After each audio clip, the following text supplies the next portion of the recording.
نحمدہ ونصلی علی رسولہ الکریم اما بعد فاعوذ باللہ من الشیطان الرجیم بسم اللہ الرحمن الرحیم۔ حاضرین و سامعین السلام علیکم ورحمۃ اللہ وبرکاتہ۔ اس وقت ہمارے ساتھ معروف دینی اسکالر مولانا مفتی محمد اسحاق صاحب تشریف فرما ہیں، وہ آپ کی ای میلز کے جواب اب آپ کو دیں گے۔ مولانا صاحب، شہزاد صاحب پاکستان سے لکھتے ہیں کہ سر پر ٹوپی پہننے سے کیا نماز کا ثواب بڑھ جاتا ہے؟ اس کے بارے میں وضاحت فرما دیں۔ یہ جو سمجھا جاتا ہے نا کہ سر پر ٹوپی لینے سے نماز کا ثواب بڑھ جاتا ہے، یہ بالکل دین میں ایک بے بنیاد بات ہے۔ اس کی کوئی دلیل نہیں۔ مرد کے لیے سر کا ڈھانکنا یا ننگا رکھنا بالکل برابر ہی ہے نا، بلکہ امام ابو حنیفہ رحمۃ اللہ علیہ کے کہنے کے مطابق اگر نیت ہو امکان تجرب عاجزی کی نیت سے آدمی سر سے کپڑا اتار دے کہ کیا میرا وقار اور کیا میری عزت، میں تو خدا کے سامنے سر بھرانا رسوار ذلیل ہو کر پیش ہوں گا، تو کہتے ہیں پھر زیادہ بہتر صحیح بات۔ نہ کراہت سے نہ جیسے ننگا کار نزد یار، اگر عاجزی اور تواضع کی نیت ہے پھر کوئی مکروہ نہیں۔ جی ایک صاحب ایسے بخاری صاحب پوچھتے ہیں کہ مجھے ہسٹری سے پڑھنے کا بہت شوق ہے، تاریخ اسلام پڑھنے کے لیے کوئی مستند کتاب تجویز فرما دیں، اور یہ فرما دیں کہ یہ کہاں سے خریدی جا سکتی ہے؟ تاریخ اسلام پر جو کتابیں لکھی گئی نا، ان میں سے زیادہ جو ہے نا بہتر خامیاں تو اس میں بھی ہوں گی۔ حاجی معین الدین ندوی صاحب کی تاریخ اسلام جو ہے نا، کیونکہ ندوہ کا معیار تحقیق کا بہت اچھا ہے، وہ پڑھنی چاہیے۔ دوسروں کی نسبت میں احتیاط سے انہوں نے لکھی ہے تاریخ اسلام حاجی معین الدین ندوی۔ میرے بھائی، یہ کتاب آپ کو مکتبہ اسلامیہ فیصل آباد سے ایزیلی مل سکتی ہے، اس لیے اگر آپ خریدنا چاہیں تو مکتبہ اسلامیہ سے رجوع کر سکتے ہیں۔ مولانا صاحب، ایک دوست محمد وسیم صاحب کو پوچھتے ہیں کہ حضرت عمار والی حدیث کے مطابق دوسرا گروہ تو جہنمی ہے، اور حضرت علی کے قول کے مطابق دونوں گروہ جنتی ہیں، اس تضاد کو کیسے رفع کیا جا سکتا ہے؟ نہ حضرت عمار کی روایت سے یہ ثابت ہوتا ہے کہ دوسرا گروہ جہنمی ہے۔ اس میں یہ بات بیان ہوئی ہے کہ عمار جنہوں کو جنت کی طرف بلاتے ہیں، کیونکہ وہ خلیفہ وقت کی بیعت اور اطاعت کی طرف دعوت دے رہے تھے، اور خلیفہ برک کی موجودگی میں اس کی بیعت اور اس کے ساتھ ہی اطاعت کا تعلق جو ہے یہی جنت کا راستہ، اور دوسرے لوگ بغاوت کی ترغیب دے رہے تھے، تو ظاہر بات ہے کہ جرم ہے، اور جرم کی سزا تو جہنم ہی ہے۔ مگر یہ نہیں ہوتا کہ اگر کسی کے بارے میں کہا جائے کہ اس کی سزا یہ ہے شراب پینے کی یا نماز چھوڑنے کی یا بغاوت کی، تو کرنے والا ضرور ہو جاتا۔ یہ ایک سزا ہوتی ہے، مگر ہو سکتا اس کے لیے کوئی معنی بھی ہو، اس کے پاس کچھ ایسی نیکیاں ہوں، اللہ کی رحمت ہو جائے، حضور کی شفاعت ہو جائے، سزا بیان کی جاتی ہے کہ اس جرم کی سزا یہ ہے۔ باقی فلاں آدمی کو یہ ملے گی یا نہیں، اس میں بہت سی چیزیں دیکھنی پڑتی ہیں، اس لیے عمومی بیان الگ کرنا چاہیے، اور کسی شخص پر اس کو اپلائی کرنے میں نا بڑی احتیاط کرنی چاہیے۔ اس لیے ہم کہتے ہیں کہ ان کا راستہ غلط تھا، وہ بالکل باطل پر تھے، حضرت علی اور ان کے ساتھی حق پر تھے۔ یہ جنت کا راستہ تھا، وہ غلط تھا، دوزخ کا تھا، مگر یہ دوزخ میں جائیں گے یا نہیں اس کا نہیں کوئی فیصلہ کر سکتا۔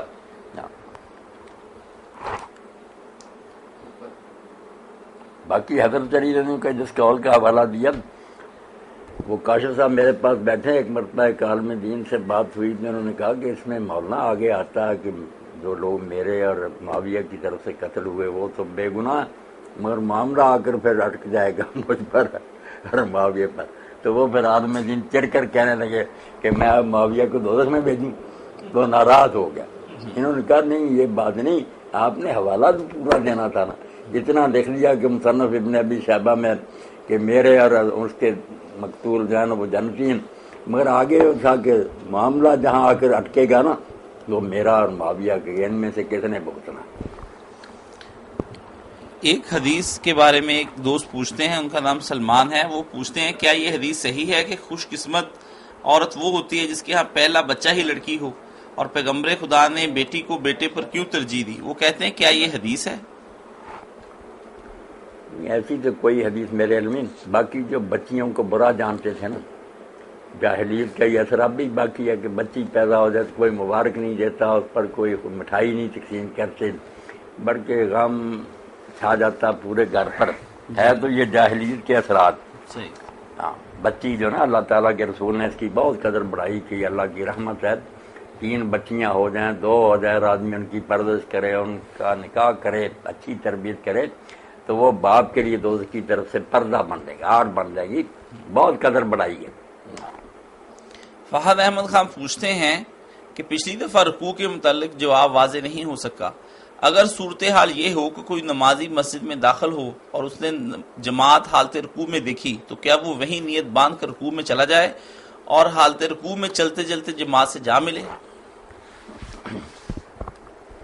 کچھ لوگ تو کہتے ہیں کہ یہ حضرت ابوبکر رضی اللہ عنہ کے لیے ہی تھا، پھر حضور نے کہہ دیا تھا کہ دوبارہ ایسا نہ کرنا، مگر صحیح ہے اگر رسول کریم علیہ السلام کے بعد بھی بہت سے صحابہ کرام رضوان اللہ عنہم اجمعین نے ایسا کیا کہ وہ مسجد میں داخل ہوئے اور دیکھا کہ جماعت جو ہے نا رکوع میں چلی گئی، تو انہوں نے سب سے پیچھے ہی رکوع کیا اور چلتے آئے پڑھتے آئے، اس کو رکعت کو انہوں نے شمار کیا۔ اس لیے علامہ البانی صاحب نے وہ سارے آثار بہت سے سلسلۃ الاحادیث صحیحہ میں جمع کر دیے۔ ٹھیک بات یہی ہے کہ جب آدمی آئے دیکھے نا جماعت چلی گئی رکوع میں، تو پیچھے سے رکوع کر کے چلتا ہے تو وہ اس کی رکعت بالکل صحیح شمار ہو۔ ایک ساتھی پوچھتے ہیں شہزاد صاحب، کیا ٹخنوں سے نیچے کپڑا ہو تو نماز ہو جاتی ہے اور دوران نماز کپڑا سمیٹنا جائز ہے؟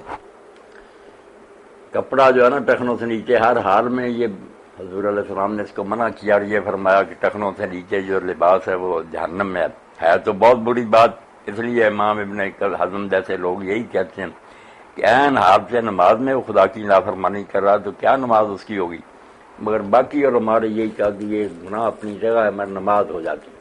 ایک روایت ابو داؤد شریف میں نا کہ آپ نے ایک شخص کو ایسی حالت میں دیکھا تو کہا جا کر وضو بھی کرو نیا اور دوبارہ نماز پڑھو، یہ کوئی اتنی زیادہ قوی نہیں روایت، پرہیز کرنا چاہیے ہر حال میں نا، نماز میں یا باہر ٹخنوں سے اوپر ہی بات رکھنا چاہیے۔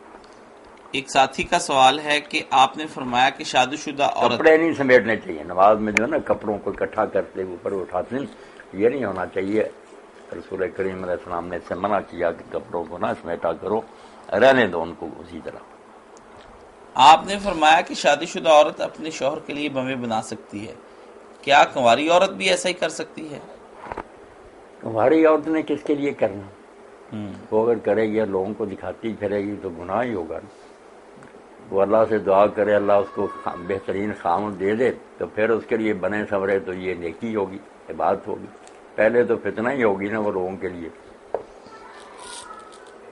ایک مولانا رضوان احمد صاحب یو کے سے پوچھتے ہیں کہ توکل علی اللہ سے کیا مراد ہے اور اس کی ایک مسلمان کی زندگی میں کیا اہمیت ہے؟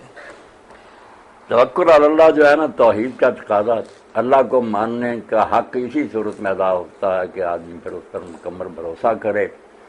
تو توکل میں یہ چیز بھی شامل ہے، چھوٹی نیکی نہیں کہ یہ کوئی نفلی نیکی ہے، دین کی بنیاد ہے کہ اللہ کو اگر مانا ہے تو اس پر پوری طرح اعتماد کرے، اس کی طرف سے جو دکھ سکھ آئے، تکوینی امور پیش آئیں، تقدیر جس کو کہتے ہیں، ایک تو ان پر راضی رہے، گلہ اور شکوہ نہ کرے، دعا کرتا رہے کہ اللہ تعالیٰ میرے حالات درست کر، مگر اگر حالات جو ہے نا ناگوار بھی ہوں تو سمجھے کہ جو کر رہا ہے نا وہ مجھ سے زیادہ بہتر جانتا، جہاں دار دانت جہاں داستن، جو دنیا کو چلا رہا ہے وہ حکمران زیادہ بہتر جانتا ہے کیا کرنا کیا نہیں کرنا۔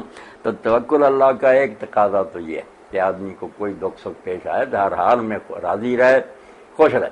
اور دوسری بات یہ کہ شریعت کے جو احکام اللہ تعالیٰ نے دیے نا ان پر کبھی گرا پیدا نہ ہو کہ یہ حکم دین نے کیوں دے دیا، اس پر کامل اعتماد کرے کہ جس نے حکم دیے وہ بہت دانا ہے، حکیم ہے، اس لیے اس میں مسرت اور بہتری ہے۔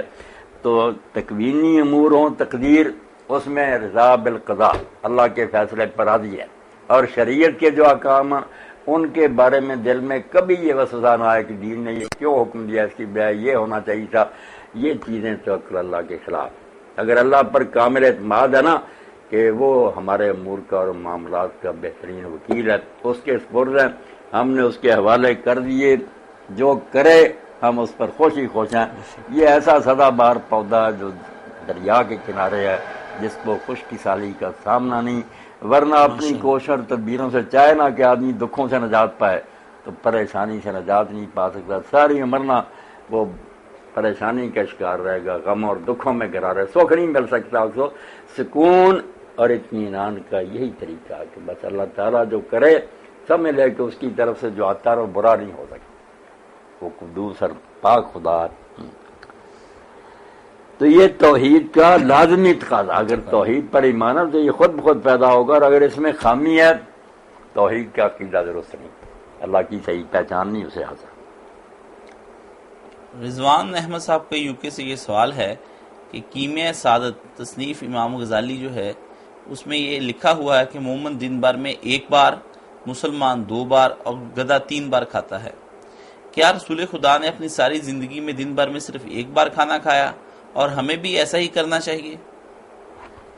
کیمیہ سعادت جو نا امام غزالی رحمۃ اللہ علیہ، امام صاحب صوفی تھے، انہوں نے تصوف کی روشنی میں ایسی باتیں کہی ہیں جن میں ذرا کھانا کھانے سے پرہیز کرنے کی باتیں، نہ یہ حدیث ہے نہ کوئی دین کا حکم ہے کہ 1 ہی بار کھاؤ، آدمی ضرورت کے مطابق کھا سکتا ہے۔ باقی یہ اگر وہ کھانے پینے کوئی شعار بنا رہے کہ بس اور دھندا ہی کوئی نہیں، کھاتے رہو پیتے رہو بچے جانتے رہو، تو یہ بہیمیت ہی ہے، جانوروں جیسی زندگی ہے، پھر انسانیت تو نہیں۔ انسان کو تو چاہیے کہ کھانا اتنا کھائے کہ اس کے جسم کو نہ وہ زندہ رکھے، باقی کھانے کو اپنا نہ شکر بنا لے کہ صرف کھانے پینے سے تروکار رہے، تھوڑا کھائے۔ قلت طعام، قلت منام، قلت کلام، قلت اختلاط انا، یہ 4 چیزیں نا سارے مجاہدے کی جان ہے کہ لوگوں سے زیادہ ملے جلے نہ، فضول باتیں نہ کرے، اور نہ زیادہ کھائے نہ زیادہ سوئے، مناسب حد تک ان چیزوں کو رکھیں۔ 1 سے زیادہ مرتبہ آپ کھا لیا کریں۔ امام غزالی رحمۃ اللہ علیہ بہت نیک تھے، صوفی تھے، مگر ان کے بارے میں یہ بات جو ہے نا، یہ تو مسلمہ کہ علم حدیث میں وہ مفلس ہی تھے۔ احیاء اور علوم الدین میں یا کیمیہ سعادت میں جو حدیثیں دی ہیں نا، ان پر لوگوں نے تخریج کر کے بتایا کہ بہت کم صحیح ہے۔ باتیں ان کی ٹھیک ہیں، درویشی کی ہیں، مگر حدیثیں نہیں ٹھیک۔ اینی صاحب کا سوال ہے، سنا ہے جب سور پھونکا جائے گا تو سب بے ہوش ہو جائیں گے، مگر حضرت موسیٰ علیہ السلام بے ہوش نہیں ہوں گے، اس کی کیا وجہ ہے؟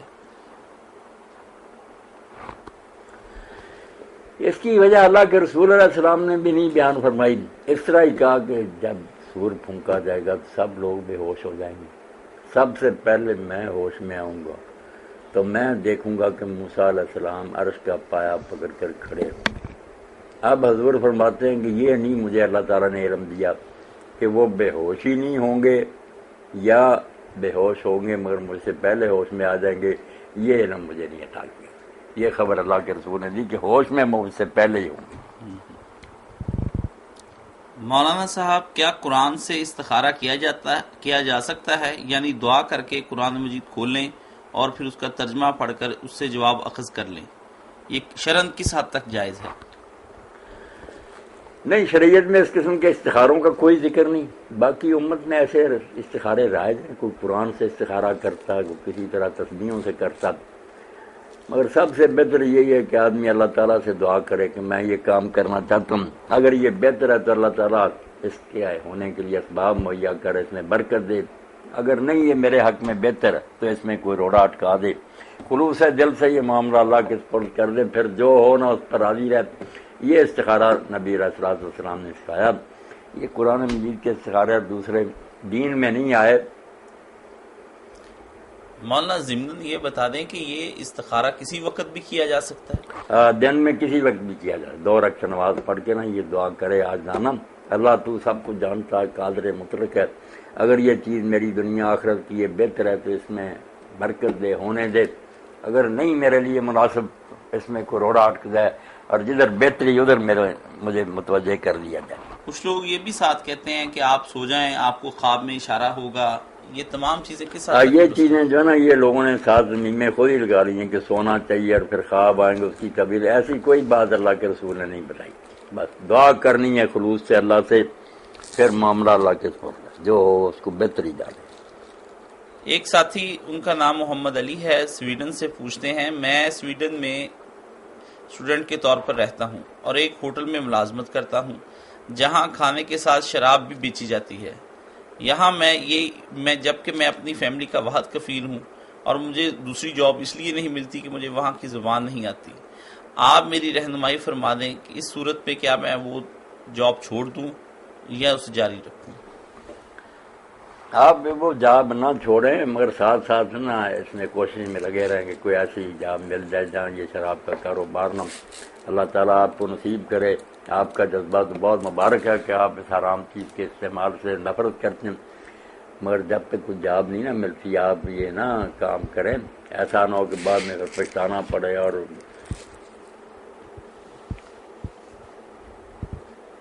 مولانا اللہ تعالیٰ آپ کے لیے حالات بہتر کرے۔ بیرون ملک رہنے والوں کو عموماً یہ پریشانی لاحق رہتی ہے، یا انہیں وہاں شراب بیچنی پڑتی ہے، یا انہیں کچھ اس طرح سور کا گوشت جس میں برگر وغیرہ میں ڈالتے ہیں۔ توبہ، یہی دارالکفر میں مصیبتیں ہیں نا۔ تو یہ جو ہمارے دوست صرف اپنی زندگی کی عیش و آرام کے لیے یا تعیشات کے لیے یا سائشات کے لیے دارالاسلام چھوڑتے ہیں اور دارالکفر کی طرف چلے جاتے ہیں، تو یہ شرن اس کی کیا حیثیت رہ جاتی ہے؟ جرم ہی ہے نا، ہونا تو یہی چاہیے کہ دارالکفر میں جو لوگ ہیں وہ ہجرت کر کے دارالاسلام میں آئیں۔ اسلام میں مالک گئے گزرے بھی ہوں گے تو بہرحال ان چیزوں سے تو پرہیز ہوگا کافی حد تک۔ میں دنیا کی خاطر جانا بری بات ہے، رزق تو جو ہے نا آدمی کا پیچھا کرتا ہے، جو قسمت میں وہ آپ کو ضرور ملے گا، جو نہیں نا آپ کہیں چلے جائیں، لکھے لیکھ نہ مٹن ہدایت اللہ پاویں لنگ سمندروں پار دیں، آپ کہیں بھی چلے جائیں اگر وہ قسمت میں نہیں ملے گا۔ یہ عقیدہ اور ایمان مسلمان کا ایمان کا جز ہے کہ اللہ تعالیٰ نے جو میرے لیے لکھا نا وہ مجھے ملے گا، جو نہیں لکھا وہ نہیں ملے گا۔ اس لیے جائز طریقوں سے وہ جہاں آئے وہاں ہی کوشش کرے، بالکل ٹھیک ہے۔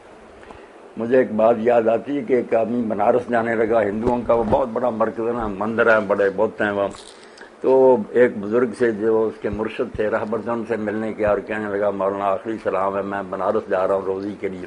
تو بزرگ نے ہی کہا کہ بنارس کے رب کو میرا سلام کہنا۔ تو اس نے کہا توبہ توبہ، بنارس کے رب کو کیا اور؟ انہوں نے کہا بنارس کا رب اور نہ ہوتا تو تم وہاں کیوں جاتے؟ اگر وہاں بھی وہی رب ہے تو یہاں رہ کے نہ اس سے مانگتے کہ میں یہی رہوں گا، اور اس نے توبہ کی کہ میں نہیں ہندوؤں کے گھر میں جاؤں گا۔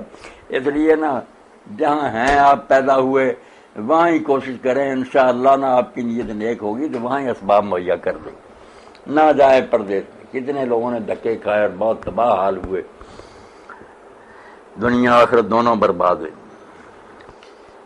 ایک دوست ہیں شاہ زیب صاحب دبئی سے، وہ پوچھ رہے ہیں کہ مولانا صاحب میں آپ کا بہت بڑا فین ہوں اور اللہ کا شکر ہے کہ میں آپ کے خطبات عموماً سنتا رہتا ہوں۔ اب مجھے دو طرح کے سوال ذہن میں اچانک آئے ہیں اور وہ ان کے جواب درکار ہیں کہ قرآن کریم میں آتا ہے کہ 7 دنوں اور 6 راتوں میں اللہ تعالیٰ نے زمین و آسمان کو تخلیق کیا، تو اس سے پہلے رب تعالیٰ کہاں تھا؟ ہو سکتا ہے یہ میرا سوال عجیب ہو، لیکن میرے دماغ میں یہ سوال آیا تو پوچھ لیا۔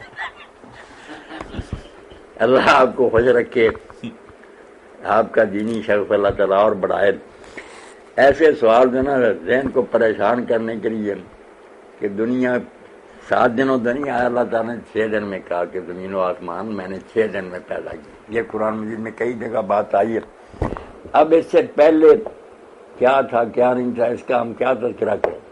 باقی یہ بات ابن تیمیہ رحمۃ اللہ علیہ جیسے لوگ کہتے ہیں کہ اللہ تعالیٰ کوئی فارغ تو نہیں بیٹھا رہا ہوگا، اس لیے یہ دنیا جو نا اس سے پہلے خدا جانے کتنے جہان اس نے بنائے اور وہ سارے ختم ہوئے، اس کے بعد نئے بنائے۔ ہماری یہ دنیا جس میں رہ رہے اب ہم، یہ عالم جو نا یہ 6 دن میں اللہ تعالیٰ نے بنایا اور یہ بھی ایک وقت پر ختم ہو جائے گا۔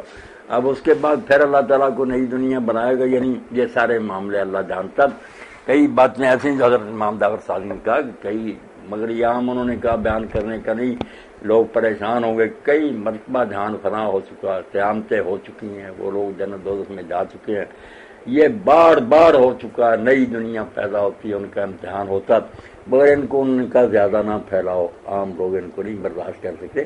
ابن تیمیہ رحمۃ اللہ علیہ اس کے قائل تھے کہ اللہ تعالیٰ نا کبھی فارغ نہیں تھا، دنیا بنتی رہی ہے، بے شمار مرتبہ بنی ہے، اس نے جہان پیدا کیے، مگر یہ ساری چیزیں جو نا ہمارے لیے راز ہی ہیں، اللہ اپنی دنیا کو خود ہی بہتر جانتا۔ مولانا صاحب ایک دوسرا سوال تھا، جی ہاں، دوسرا سوال ان کا یہ تھا کہ وہ جن کے بارے میں پوچھنا چاہتے تھے کہ میرا دوسرا سوال یہ ہے کہ ایک انسان کی روح اس کے جسم کے لیے بنی ہے، کیا کوئی دوسری روح اس کے جسم پر آ سکتی ہے؟ تو جن کیسے آ جاتا ہے؟ جن آ نہیں جاتا، جیسے سانپ وغیرہ ڈستے ہیں نا تو آدمی کے اندر زہر سرات کر جاتا ہے، یا جراثیم آپ لوگ کہتے ہیں کہ انسان کے اندر آ جاتے ہیں بیمار ہو جاتا، جیسے وہ جراثیم داخل ہو جاتے ہیں نا، ایسے جنات بھی سمجھنے جراثیم کی طرح کی ایک غیر مرئی مخلوق ہے، وہ بھی انسان پر قابو پا لیتے ہیں، اس کو بے بس کر دیتے ہیں، اپنی مرضی کے مطابق اس کو چلاتے ہیں۔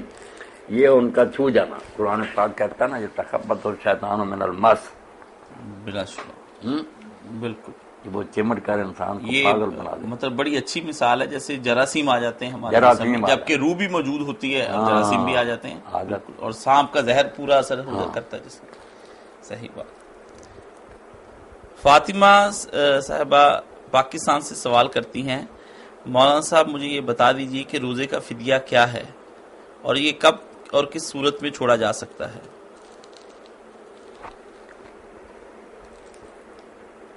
ایسا بیمار آدمی جس کے تندرست ہونے کی کوئی امید ہی نہیں کہ کسی وقت بھی وہ آگے جا کر تندرست ہوگا، اس کے لیے یہ ہے کہ وہ روزہ چھوڑ دے، فدیہ دے دے۔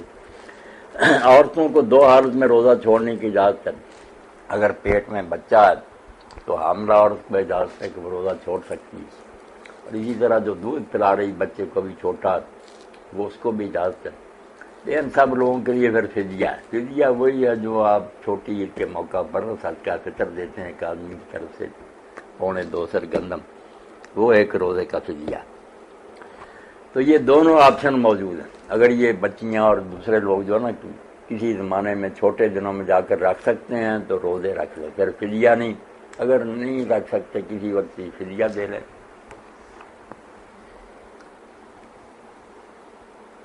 مولانا صاحب ایک سوال ایک خاتون نے بھیجا ہے، صفیہ نام کی خاتون ہیں، وہ پوچھتی ہیں مولانا صاحب ایک حدیث ہے کہ جنت میں آدمی اسی کے ساتھ ہوگا جس سے وہ محبت کرتا ہے، اب میں جنت میں اپنے شوہر کے ساتھ ہوں گی یا اپنے محبوب کے ساتھ؟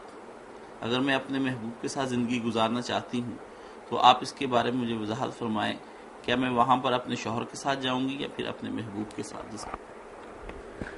نہیں، اگر تو آپ اپنے شوہر کے علاوہ کسی اور سے محبت کرتی ہیں جو آپ کے لیے جائز نہیں، محبت تو آپ کو اپنے خاوند سے کرنی چاہیے، وہاں پر آپ کا محبوب جنت میں کیا جائیں گے جو ناجائز محبت کے مجرم ہیں۔ یہ جو بات فرمائی آپ نے کہ جس سے محبت کرتا ہے، یہ تو ایسے جیسے ہم حضور سے محبت کرتے ہیں، صحابہ کرام سے، اہل بیت سے، اولیاء سے، اس سنس میں یہ بات آئی ہے کہ جن جن سے محبت ہوگی، اگر ہمارے اعمال کچھ کم بھی ہوں گے تو اللہ اپنے فضل سے ہمیں ان کے ساتھ ملا دے گا جن نیک لوگوں سے آج محبت ہوگی۔ مگر یہ غیر شرعی محبت کہ آپ نکاح کے بغیر کسی مرد سے محبت رکھتی ہیں، یہ تو جرم ہے، اس سے تو توبہ کرنی چاہیے۔ آپ دعا کریں کہ آپ کا نکاح جو ہے نا جنت میں بھی برقرار رہے، آپ اپنے خاوند کے ساتھ ہی رہیں۔ نیک بیویوں نے تو یہ کیا، جیسے حضور نے فرمایا تھا کہ اگر کوئی عورت اس کا خاوند فوت ہو جائے، اس کے چھوٹے چھوٹے بچے ہیں تو ان کی خاطر وہ نیا نکاح نہ کرے، ان بچوں کو سنبھالتے رہے، حانیہ عربی زبان میں اس کو کہتے ہیں، تو خاوند کے ساتھ ہی ہوگی۔ نیک بیویاں تو یہ چاہتی ہیں کہ اپنے خاوند کے ساتھ ہی ان کا یہ رشتہ برقرار رہے، کیوں نیا ڈھونڈنا؟ اللہ رحم فرمائے۔ یہ وجہ عورتیں پسند نہیں کرتی ہیں اپنے خاوند کو، اس حوالے سے ہے یہ سوال۔ مولانا صاحب ایک دوست وقاص عزیز نہیں، اگر پوچھتے وہ ہیں، خاوند بھی ٹھیک ہوگا، سیاد صاحب کہہ رہے ہیں اگر وہ کسی وجہ سے اپنے خاوند کو پسند نہیں کرتی، خاوند بھی جنت میں چلا گیا، یہ بھی تو اللہ تعالیٰ نے قرآن پاک میں فرمایا نا کہ خاوند بیوی ہو یا دوسرے لوگ دلوں میں جو رنجشیں اور ناراضگی ہیں نا، نزعنا ما فی صدورہم من غل، ہم سب کے دلوں سے وہ کینے بوجھ نکال دیں گے، بالکل محبت سے سب لوگ رہیں گے، یہ ناراضگیاں انشاءاللہ ختم ہوں گی، چلے جائیں خاوند بیوی جنت میں۔ اللہ مولانا صاحب محترمہ ہنا پوچھتی ہیں، السلام علیکم، وعلیکم السلام ورحمۃ میں نے نبی کریم صلی اللہ علیہ صلی وسلم اللہ کو علیہ وسلم۔ خواب میں اس حالت میں دیکھا کہ آپ بچے کی مانند، ایک خوبصورت بچے کی مانند مجھے نظر آئے اور وہ زمین پر 3 قسم کی لکیریں کھینچ رہے تھے، کیا آپ مجھے بتا سکتے ہیں اس خواب کی تعبیر کیا ہو سکتی ہے؟ اس کی تعبیر کے لیے تو کوئی سوچنے کا موقع دینا چاہیے، تیر تکے نہیں چلانے چاہیے۔ باقی بڑی خوشی کی بات ہے، آپ کو سرکار رسالت مآب صلی اللہ علیہ وسلم کی زیارت ہوئی، مومن کے لیے بہت بڑی بشارت ہے، مگر یہ کہ آپ کو بچے کی شکل میں دیکھا اور اس کی لکیریں، اس کے لیے ذرا رجوع کریں گے نا تعبیر کی کتابوں کی طرف انشاءاللہ نا۔ ایک صاحب نے پوچھا کہ مولانا صاحب کیا خون کے نکلنے سے وضو ٹوٹ جاتا ہے؟ وضو نہیں ٹوٹتا، بس خون جو ہے نا اس کو دھو لینا چاہیے صاف کر کے، وضو پہلا ہی برقرار ہے۔ جب روایتوں میں بات آتی ہے نا کہ پی پر لہو وغیرہ نکلنے سے خون وضو ٹوٹ جائے، وہ صحیح نہیں۔ ایک دوست وقار امریکہ سے پوچھتے ہیں، میری بیوی نے قرضہ لیا اور اس کے بعد اب اس قرض کو اتارنے کے لیے وہ پارٹ ٹائم جاب بھی کر رہی ہے، کیا کوئی شخص اسے اپنی زکوٰۃ کے ذریعے سے اس کا قرض اتارنے کے لیے اس کی مدد کر سکتا ہے؟ بالکل کر سکتا ہے۔ قرآن مجید میں جو مصارف بیان ہوئے نا زکوٰۃ کے، ان میں والغارمین بھی ہے کہ جو قرض کے بوجھ تلے دبے ہوئے جو لوگ ہیں نا، وہ بے شک کچھ جاب بھی کرتے ہیں، ان کی مدد کرنی چاہیے۔ قرض اتروانا جو ہے بہت اعلیٰ نیکی ہے۔ ایک دوست پوچھتے ہیں سعودی عرب سے کہ السلام علیکم، وعلیکم السلام۔ اسلامی حکومت میں لا کس فرقے کا اپنایا جائے گا؟ ہر فرقہ اپنے آپ کو حق کہتا ہے اور دوسرے کو باطل، یہ کیسے ممکن ہوگا کہ ایک اسلامی حکومت کے بننے کے ساتھ ہی تمام فرقے بھی ختم ہو جائیں گے؟ فرقوں میں جو زیادہ اختلاف ہے نا وہ پرسنل لا میں کہ نماز کیسے پڑھیں، نکاح طلاق وغیرہ لوگ، یہ لوگوں کے ذاتی معاملے ہیں، اس میں حکومت کو دخل دینے کی کوئی ضرورت نہیں، ہر شخص اپنے طریقے پر عمل کر سکے گا، کوئی خرابی نہیں۔ باقی جو پبلک لا ہے نا اس میں انشاءاللہ سارے مل کر فیصلہ کریں گے، بہت کم اختلاف ہے، اور ضرورت جو ہے نا خود ہی ایجاد کی ماں، جب حالات پیش آئیں گے سب کا دماغ درست ہو جائے گا کہ اس سے ملک کا انتظام اچھا چل سکتا، آنے تو دے اسلامی حکومت۔ بلا شبہ۔ مولانا صاحب، امر بالمعروف اور نہی عن المنکر، کیا یہ ہر مسلمان کی ذمہ داری ہے کہ وہ یہ کام کرتا رہے، یا اس کے لیے ایک مخصوص گروہ ہی ہونا چاہیے تاکہ دوسرے شعبوں پر بھی توجہ دی جا سکے؟ نہیں، یہ ہر مسلمان کی ذمہ داری ہے، مگر اس کو صحیح طریقہ سے ادا کرنے کا طریقہ تو یہی ہے سب کی ذمہ داری، مگر جو عملی طریقہ نا وہ یہی ہے، ایک گروہ ہو جس کے پاس اقتدار ہو، صاحب حکومت ہوں، مسلمان حکمران، وہ اس کا اہتمام کریں، اور اگر ایسی صورتحال نہ ہو تو ہر شخص اپنی استطاعت کی حد تک ذمہ دار ہے کہ جو اس کے بس میں ہے وہ برائی کے خلاف احتجاج کرے، ٹوکے، کوئی اثر قبول کرے یا نہ کرے، یہ بالکل فرض ہے ہر مسلمان کا۔ جزاکم اللہ حسن الجزا مولانا صاحب، بہت شکریہ، آپ نے ان سوالات کے جواب دیے۔ ہم اپنے ساتھیوں کے لیے سے یہ استدعا کرتے ہیں کہ وہ مزید سوال ہمیں بھیجتے رہیں، ہم انشاءاللہ العزیز مولانا صاحب سے اس کے بارے میں پوچھتے رہیں گے۔ اسی کے ساتھ ہم اپنے پروگرام کو ختم کرتے ہیں۔ السلام علیکم ورحمۃ اللہ وبرکاتہ۔ کیا بات ہے؟ چلو نحمدہ ونصلی علی رسولہ الکریم، اما بعد فاعوذ باللہ من الشیطان الرجیم، بسم اللہ الرحمن الرحیم۔ حاضرین و سامعین، السلام علیکم ورحمۃ اللہ وبرکاتہ۔ اس وقت ہمارے ساتھ معروف دینی اسکالر مولانا محمد اسحاق صاحب تشریف فرما ہیں۔ آج مولانا صاحب دراصل ان سوالات کے جواب دیں گے جن کے حوالے درکار ہیں۔ میں مولانا سے بلا تاخیر اس سوالات کا آغاز کرتا ہوں۔ مولانا صاحب، ایک ساتھی نے سوال کیا ہے کہ نبی کریم صلی اللہ علیہ وسلم کی ایک مشہور حدیث ہے جس میں صحابہ کرام کو کسی جگہ پر جانے کے لیے کہا گیا اور کہا گیا کہ وہ عصر تک وہاں پہنچ جائے، بعد میں وہاں نماز عصر پڑھنے کا بھی حکم دیا گیا۔ ان صحابہ کے دونوں گروہوں میں اختلاف ہو گیا کہ نماز عصر کے وقت میں اسی وقت پڑھنی چاہیے یا بعد میں جا کر۔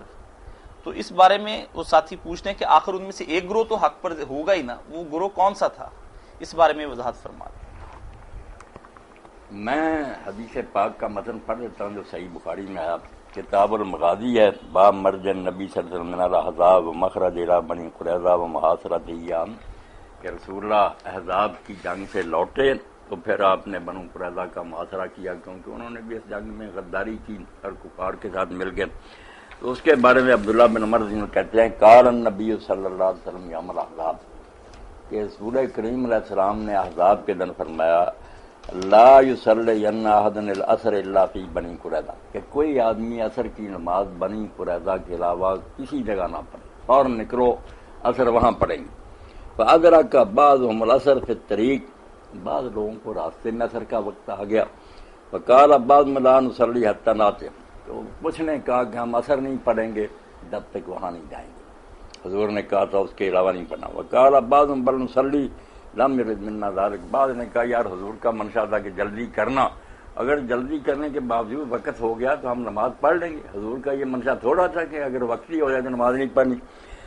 فذکر ذلک للنبی صلی اللہ علیہ وسلم، تو یہ بات بعد میں نبی علیہ السلام کے سامنے بیان ہوئی کہ کچھ نے راستے میں نماز پڑھنی ہے، کچھ نے ابھی تک نہیں پڑھی۔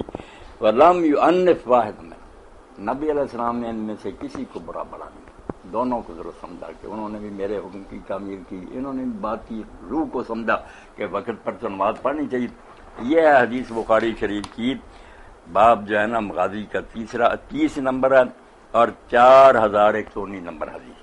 آپ نے کسی کو نہیں کہا کہ یہ ٹھیک ہے یہ غلط، دونوں کو کہا کہ ان میں سے کسی نے برا نہیں کیا، انہوں نے لفظوں پر عمل کیا، انہوں نے معنی سوچا کہ مطلب تو جلدی تھا، اگر اس کے باوجود دیر ہوگی تو نماز کیوں لیٹ کرے۔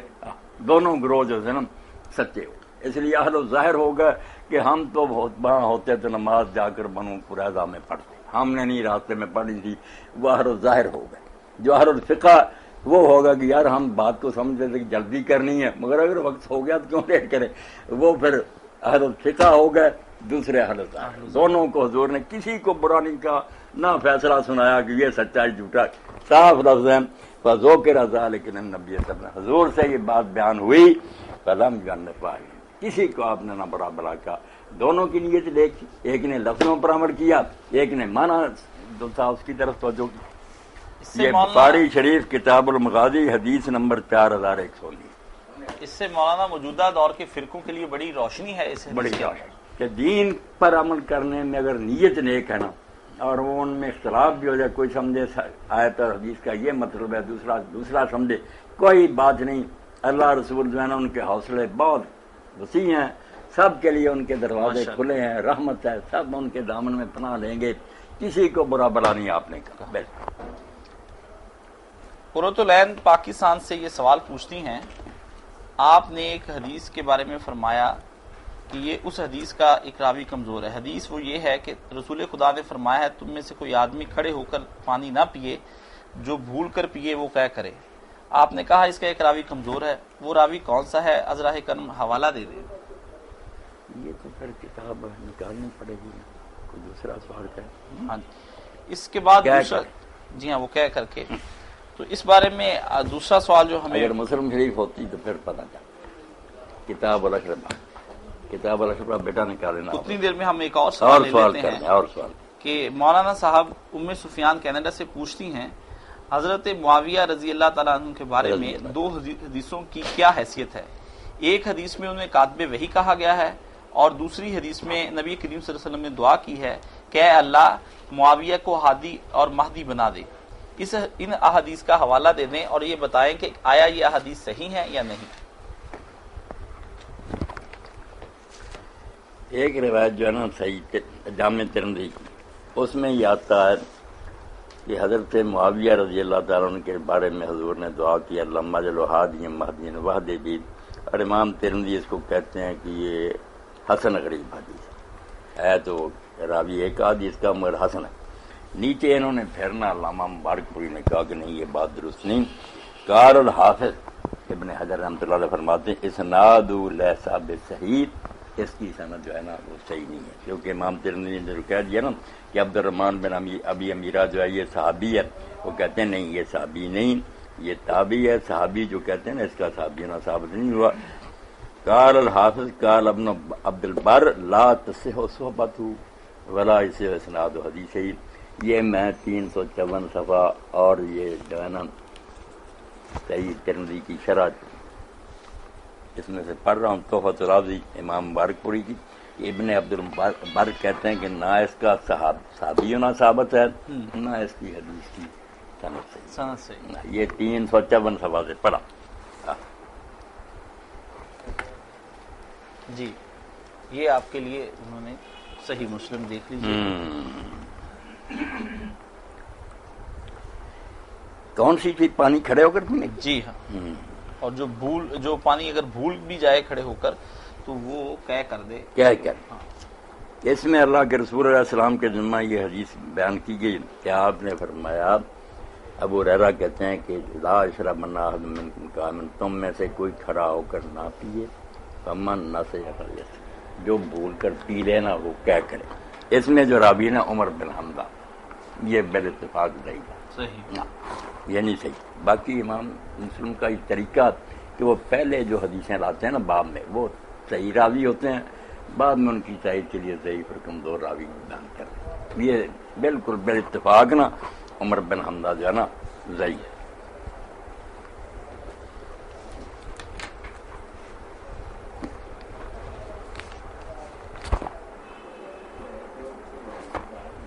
اللہ اکبر۔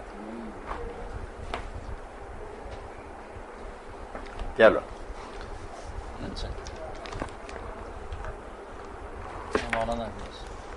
جی، مولانا صاحب محمد علی سویڈن سے پوچھتے ہیں، میں سویڈن میں رہتا ہوں، یہاں مغرب 10:11 پر ہوتی ہے اور عشاء کا وقت 12:43 پر ہوتا ہے، کیا میں دونوں نمازیں جمع کر سکتا ہوں؟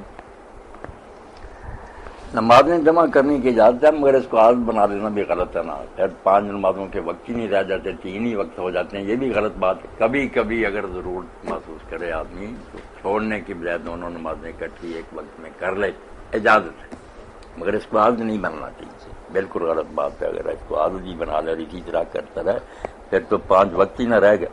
اسد بخاری صاحب پاکستان سے سوال کرتے ہیں، مولانا صاحب آپ نے بتایا تھا کہ ایک کاتب وہی مرتد بھی ہو گئے تھے، مرتد ہو، ان کا نام بتا دیں اور یہ بھی فرما دیں کہ جب وہ مرتد تھا اسے قتل کیوں نہیں کیا گیا اور اسے بار بار مسلمانوں کے قبرستان میں کیوں دفن کیا جاتا رہا؟ کیا کسی مرتد کو نبی علیہ الصلوۃ والسلام کے دور یا صحابہ کی زندگی میں قتل کیا گیا؟ بالکل قتل کیا۔ حضور کی زندگی میں نا حضرت معاذ بن جبل جب یمن گئے ہیں گورنر بن کر، تو انہوں نے ایک شخص کو دیکھا کہ وہ جکڑا ہوا تھا، ابو موسیٰ شریعت میں حاکم تھے وہاں، ان کے پاس پوچھا کیا معاملہ، کیا ہے؟ مسلمان ہوا پھر مرتد ہو گیا، تو آپ نے کہا میں سواری سے نہیں اتروں گا جب تک شریعت کا حکم جاری نہ کروں، تو اس کو قتل کروایا اور بعد سواری سے اترے، اور یہی فرمایا کہ اللہ کے رسول نے فرمایا کہ جو اپنا من بدلا دین ہو فقتل، جو دین بدلے اس کو قتل کر۔ کاتب کا جو مسئلہ نا یہ صحیح بخاری ہے، 3617 نمبر ہے اس کا۔ حضرت انس فرماتے ہیں کان رجل نصرانی، ایک آدمی عیسائی تھا، فاسلم اسلام لیا، وقال البقرہ وآل عمران، اس نے یہ دونوں بڑی صورتیں بھی پڑھ لی، یاد کر لی، عالم بن گیا۔ فکان یکتب للنبی صلی اللہ علیہ وسلم، اور وہ حضور کے لیے لکھا کرتا، کاتب بن گیا۔ فہذا نصرانی، پھر عیسائی ہو گیا۔ فکان یقول ما یدری محمد الا ما کتبت له، اور یہ بکواس کرنے لگا کہ حضور کو کیا علم ہے، میں جو لکھ دیتا تھا اس کو ہی کہہ دیتے ہیں یہ وہی ہے۔ فاماتہ اللہ، اس کو پھر ان لوگوں نے اللہ نے مار دیا، فدفنوه، لوگوں نے دفن کیا۔ وقد لفظته الارض، صبح زمین نے اس کو باہر پھینک دیا، لے اپنے پیٹ میں قبول کیا، لاش باہر تھی۔ فقالوا هذا فعل محمد واصحابہ، لوگوں نے کہا کہ یہ رسول اللہ اور آپ کے ساتھیوں کا کام ہے کہ انہوں نے اس کی لاش باہر پھینکی ہے۔ لما حرم منهم نبش عن صاحبنا فالقوه، تو جب ان سے بھاگ گیا تو انہوں نے ہمارے آدمی کی قبر نہ کھود کر اس کو باہر پھینک دیا۔ القب فحفروا له فآمكوا، پھر دوبارہ قبر کھودی، گہری کھودی، پاس بہا وقت اللہ، صبح پھر دیکھا کہ زمین نے اس کو باہر پھینک دیا۔ فقالوا هذا فعل محمد واصحابہ، پھر کہنے لگے یہ حضور اور آپ کے ساتھیوں کا کام ہے۔ نبش عن صاحبنا لما هرب منهم، جب ان کے حد سے ہمارا ساتھی بھاگ گیا تو انہوں نے قبر کھودی، فالقوا خارج القبر، باہر پھینکا، فحفروا له وآمكوا في الارض ما استطاعوا، پھر انہوں نے قبر کھودی، بہت گہری کھودی جہاں تک بس میں تھا۔ فاصبح قد لفظت الارض، صبح دیکھا تو پھر زمین نے اس کو باہر پھینکا ہوا، قبول ہی نہیں کیا۔ فعلموا ان ليس من، لوگوں کو پھر پتہ چل گیا کہ یہ انسانوں کا کام نہیں، اللہ کی طرف سے پر مار پڑی، فالقوا، پھر انہوں نے پھینک دیا۔ یہ ہے جو کاتب وحی مرتد ہو گیا، عیسائی ہو گیا۔ اب اس میں بعض لوگ سوال کرتے ہیں اس کا لکھا لمحہ کے فرض میں، یہ نہیں پتا چلا کہ اس کا نام کیا تھا، مگر کہتے ہیں مسلم کی روایت میں، یہ ابن حجر رحمۃ اللہ فتح الباری میں کان من رجل من بنی نجار، کہ جو مدینہ کا قبیلہ بنو نجار تھا نا اس میں تھا وہ۔ فن ترک، یہ جو ہے کہ اس کو قتل نہیں کیا حضور نے، یہ بھی سوال میں نے پڑھا تھا نا کسی نے کیا کہ کیوں نہیں قتل کیا کئی مرتد جو ہے، تو جب ایک شخص بھاگ ہی گیا اسلامی حکومت سے اور کسی دوسرے علاقے میں چلا گیا تو پھر تو ہماری ذمہ داری نہیں کہ وہاں سے اس کو ڈھونڈتے ہم تعالیٰ کا ہارے من بھاگ گیا، حد تعالیٰ کا بہر کتاب یہودیوں کے ساتھ عیسائیوں کے مل گیا، ورا وہ انہوں نے اس کو بہت اچھالا کہ دیکھو حضور کا کاتب تھا یار، یہ بتا رہا کوئی وہی نہیں جو ہم کہتے تھے، اس میں میرا خیال ہے فترہ کو منبوذا، بعد میں روایت میں آتا کہ لوگوں نے پھر ویسے ہی اس کو پڑا ہوا چھوڑ دیا، دفن نہیں چونکہ نے قبول ہی نہیں۔ اس روایت میں چونکہ آتا ہے کہ اسے کیوں مسلمانوں کے قبرستان میں دفنایا جاتا رہا، دفنانے سے لوگوں نے سمجھا شاید وہ مسلمانوں کے ساتھ تھا، حالانکہ دفنانے کا طریقہ یہودیوں اور نہیں، عیسائیوں میں بھی مسلمانوں کے قبرستان میں نہیں، جہاں وہ دفع ہو گیا تھا نا وہ عیسائی اپنے قبرستانوں میں دفن کرتے ہیں، صحیح مسلمانوں نے آدھا نسلان عیسائی ہو گیا حتی اللہ کا بہر کتاب ان کے ساتھ جا کر شامل ہو گئے، تو جو ہمارے علاقے سے نکل جائے ہم اس کا پیچھا تو نہیں کرتے کریں گے کہ دفع کہاں ہوگی، اگر اسلامی حکومت میں رہے گا مرتد ہوگا قتل ہو جائے گا، اور اگر وہ دارالکفر میں چلا جاتا ہے تو اسے پھر نہیں اس کو پکڑنے کی ضرورت نہیں، دفع ہو گیا ہمارے علاقہ سے۔ صحیح، اس سے یہ بھی پتا چلا کہ جو بعض لوگ کہتے ہیں نا فلاں کاتب وہی تھا، وکانا یکتب النبی، حضور علیہ السلام کے کاتب ہی تھا، وہ مرتد ہو گیا۔ کئی جو ہے نا ایسے لوگ جو کاتب وہی سچے تھے مرتد ہوئے، جن میں سے بھی اور ایک عبداللہ بن سعد بن نبی سرا جو حضرت عثمان رضی اللہ کا ماں شریک بھائی تھا، بعد میں ان کے زمانے میں گورنر بھی مصر کا بنا، وہ بھی اسلام لایا، کاتب وہی بنا، مگر پھر مرتد اس کو پھر حضور نے فرمایا کہ جہاں پاؤ قتل کرو، مگر حضرت عثمان رضی نے پناہ دے دی اس کو، سادہ آدمی سے ان کے پاس چھپ گیا، انہوں نے پناہ دے دی، کئی دن مسلمان ڈھونڈتے رہے، پھر حضور کے پاس لے آیا کہ یا رسول اللہ اس کی توبہ قبول کرے، تو آپ نے فرمایا اچھا بھائی یہ مسلمان ہو گیا، مگر بعد میں بھی حضرت عثمان رضی کے زمانہ میں جب اس کو گورنر بنا دیا، اس نے ایسے کام کیے کہ حضرت عثمان رضی کے خلاف دنیا ہوگی، اس کی شرارتوں کی وجہ سے۔ یہ عبداللہ بن سعد بن نبی سرانم اس کی یہ حرکت، یہ بھی کاتب بھائی اور مولانا صاحب ایک سوال ہمارے ایک دوست نے بھجوایا ہے، وہ پوچھتے ہیں کیا قادیانیوں کا ذبیحہ حرام ہے؟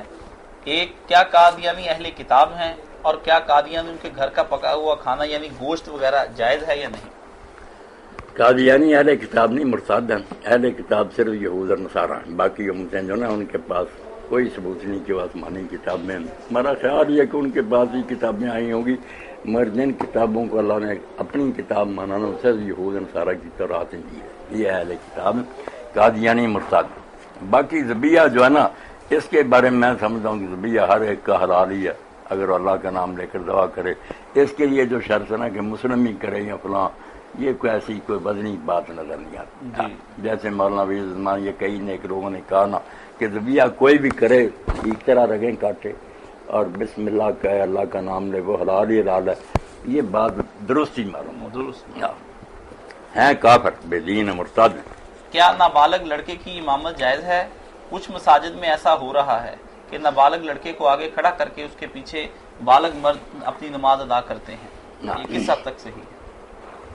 اچھا، نابالغ لڑکے کی ہم جو ہے نا صرف ایک ہی مثال ملتی ہے کہ ایک قبیلے کے لوگ جو تھے نا ان میں ایک بچہ تھا جو مسافر آتے حضور کے پاس سے، وہ ایسے سناتے تو وہ یاد کرتا رہا، جب وہ قبیلہ مسلمان ہوا تو انہوں نے کہا یار امامت سے پھر وہی کرائے گا جس کو شاید، تو بچہ ہی 6-7 سال کر رہا، وہی ان کی امامت کراتا رہا، مگر اس میں یہ نہیں آتا کہ حضور کو انہوں نے اطلاع دی یا پوچھا، اس لیے امام ابن اعظم اور حنفی جو کہتے ہیں نا کہ امامت بالغ کو کرانی چاہیے، چھوٹے بچوں کو نہیں کرانی۔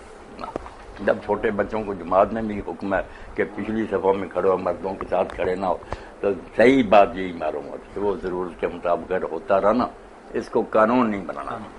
منصور صاحب UAE سے پوچھتے ہیں کہ میں نے اذان مغرب سنی اور جلدی سے مسجد کی طرف چل پڑا، وہاں پہنچا تو نماز مغرب ہو رہی تھی، میں جا کر نماز میں شامل ہو گیا، دوسری رکعت میں یاد آیا کہ میرا وضو نہیں ہے، میں نے شرم کے مارے نماز نہ توڑی اور نماز پوری پڑھ لی، بعد میں نے وضو کیا اور نماز دہرائی، لیکن دل میں کھٹکا ہے کہ آخر میں نے گناہ کیا، اس کا کفارہ کیا ہے؟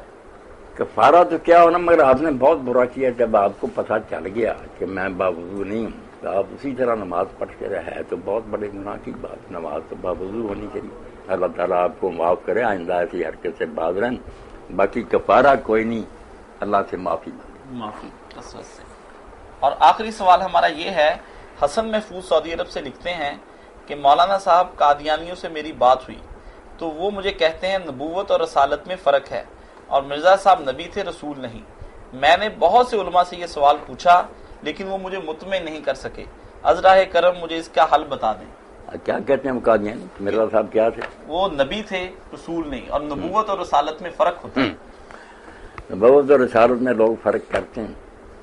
علماء نے سمجھا کہ حضور نے ایک حدیث میں نا رسول تھوڑے بتائے، نبی زیادہ تعالیٰ نے بتائے، تو یہ کہتے ہیں رسول اور نبی میں فرق ہے۔ اور اللہ تعالیٰ بھی جو کہتا ہے قرآن میں کہ میں رسول ہیں ولا نبی ہیں، نہ ہم نے کوئی رسول بھیجا اور نہ کوئی نبی، دو لفظ فرمائے نا، پتہ چلا کہ واقعی دو الگ الگ ہو گئے، رسالت الگ ہے، نبی الگ ہے۔ مگر وہ فرق یہ نہیں جو انہوں نے بنا لیا، وہ فرق یہ ہے کہ رسول جو ہوتا نا اس کی ذمہ داری بہت نازک ہوتی ہے، وہ اس وقت بھیجا جاتا ہے جب اس قوم پر حجت تمام ہو جاتی، آخری چانس ہوتا، اس کے بعد یا وہ ایمان لائیں یا پھر وہ اگر مسلمانوں کی تعداد زیادہ تو مسلمانوں مجاہدوں کی تلوار سے قتل ہوں گے، ورنہ اللہ تعالیٰ عذاب نازل کے وہ قوم بچ نہیں سکتی جس میں رسول کی بعثت ہو جائے۔ نبی جب آتے رہتے ہیں نبی قتل بھی ہو جاتے ہیں، ان کے بعد بھی سلسلہ چلتا رہتا، ایسا نہیں ہوتا کہ آخری موقع دیا جائے اس قوم کو، رسول بالکل آخری بات ہوتی ہے۔ باقی یہ نہیں فرق کہ رسول جو ہے نا ہر کوئی بن جائے یا نبی بن جائے، وہ عہدے دونوں ہی ختم۔ جب نبی ختم ہو گیا خاتم النبیین تو رسول تو اپنے آپ ہی ختم ہے۔ رسول تو اس سے بھی خاص تھے نا، نبی ہوتے تھے، ایک ٹائٹل اور ہوتا تھا کہ نبی ہیں اور آگے رسالت بھی ہے کہ آخری موقع اللہ دے رہا، اس لیے یہ نہیں کہ ہم نبی ہیں رسول نہیں، رسول نبی تو ہوتا ہی ہوتا ہے، ایک تمغہ اور اس کے ساتھ ہوتا ہے کہ نبی ہے اور ساتھ رسول بھی ہے، آخری موقع ہے، سمجھنا تو سمجھ۔ اس لیے یہ جو کہتے ہیں نا کہ مرزا صاحب یہ نہیں فلانی، بالکل بکواس کرتے ہیں، اور اللہ پناہ دے ان قادیانیوں کو اللہ ہدایت دے۔ مرزا صاحب تو اس قابل ہی نہیں تھے کہ انہیں کوئی اچھا عالم بھی سمجھا جائے، نہ کوئی ان کے پلے علم تھا، جہالت کی باتیں ان کی ایسی کھلی انجن سے نہ ہر شخص واقف، اور ان کی سادگی ہے بیچاروں کی کہ جس کو جب پیروں کو لوگوں نے خدا بنا لیا، مرزا صاحب تو مناظر چلاک آدمی تھا، ان کو اگر نبی بنا بیٹھے سادہ لوگ کیا گلا کریں، یہاں خدا ماننے والے ہیں کہ یہ بندے کی شکل میں پیر خدا ہے، اس امت کا کیا کریں۔ یہاں ایک بات جو درمیان میں آئی نا، یہ حوالہ دینا ضروری، یہ لوگ جو پڑھ لیتے ہیں نا، یہ حضرت معاویہ رضی اللہ کے بارے میں جو روایت تھی نا، اس میں انہوں نے صاحب تحفۃ الراوی میں ایک تو سعید بن عبدالعزیز راوی احادی مہدی والی، جس کو کہا کہ یہ آدمی اچھے تھے مگر اختلاط آخر عمر میں جا کر نا ان کا حافظہ نہیں ٹھیک رہا تھا، مختلف گڑبڑ۔ اور دوسرا جس صحابی کا حوالہ ہے نا کہ عبد الرحمن بن ابی امیرہ یہ بیان کرتے ہیں، اس کا کہا کہ قال ابن عبد البر لا تصح صحبتہ ولا يصح اسناد حدیث، نہ اس کا صحابی ہونا صحیح ثابت ہوا تابعی، اور نہ اس روایت کی سند صحیح ہے کوئی۔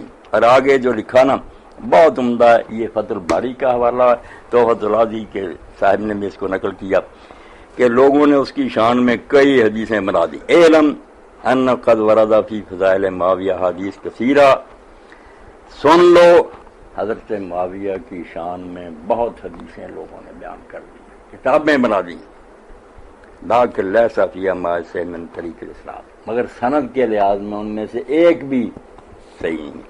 وبذالک جزم اسحاق میں راوی و نسائی وغیرہ، یہ بڑے بڑے عالموں نے وضاحت کر دی ہے کہ جتنے مرضی دفتر کاڑے کرتے رہیں کوئی شان نہیں اس کی تھی۔ وقد صنف ابن ابی عاصم جزءا فی مناقب وکذالک عمر غلام سالم ابو بکر نقاش، ان لوگوں نے جن کے نام لیے نا حضرت معاویہ کی شان میں رسالے اکٹھے کیے کہ یہ بھی حدیث ہے، یہ بھی۔ وأورد ابن جوزی فی الموضوعات بعض الاحادیث التي ذکروا، ابن جوزی نے اپنی کتاب میں ان میں سے کچھ حدیثیں اپنی موضوعات کی کتاب میں ذکر بھی کی ہیں۔